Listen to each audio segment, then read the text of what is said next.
What's up guys, JV2017 here, and I'm showing you the last of my Corvette videos. This is the Redshift race. Now, if you have this game and you're playing it, you know that this race is very, you race this race plenty of times, maybe even 10 times, because, you know, this race is on a ton of cars because I don't know, it's one of those long circuit races where each lap is probably about a minute and a quarter long, and you're ending up at, you know, about 3.5 minutes at the personal best, you know. So actually I almost come and beat my personal best, but unfortunately I don't. Right there, it was a pretty sick drift. That's one of the most important turns on this race right here. Okay, so let me give you guys a little tip on that shortcut. That shortcut is really bad.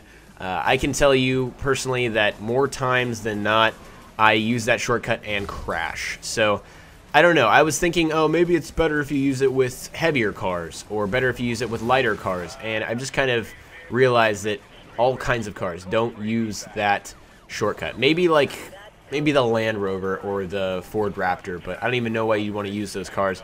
They're fun to drive, but the races are freaking frustrating, at least in my opinion. But yeah, so that shortcut is no good. I would totally, you know, warn you guys against using that.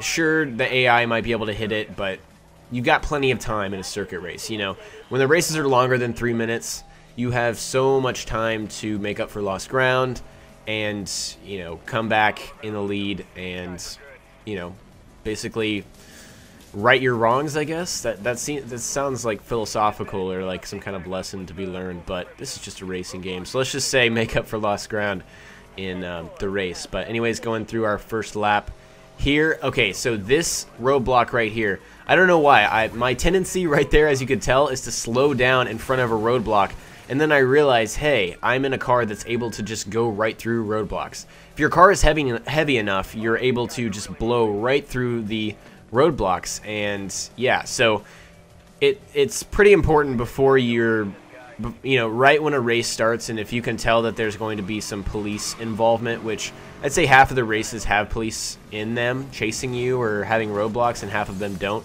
But if there are police in your race, you just need to make sure that, well, number one, you need to make sure or identify whether or not your car is heavy or light. If you have a light car, you have to, you know, just make sure to find those little holes. And in every single roadblock, actually maybe not every single, I'd say 90% of the roadblocks in this game, there are going to be little holes that you can get through. I mean, the only ones that don't have holes is when they're across the entire highway, and I don't even think those are in the races. So that's only when you're outside of a race and you're trying to escape the cops, or maybe after a race, or maybe you're just speeding and the cops started following you. You know what I'm talking about. But those are like absolute roadblocks. But whenever you're racing there, I'm pretty sure there will always be a little hole. And of course, if you have that big car, you can just ram right through. And if you don't, if you're using like a Caterham Superlight or an Ariel Atom, you know, those cars are going to crash no matter what. They are not going to get through roadblocks. So you got to identify that small little place you can get through and use it to your advantage. But anyways, we're winding down, and I'm going to finish in first because I had the lead for basically the last 75% of the race. Hope you guys enjoyed. More Need for Speed videos on my channel. Peace.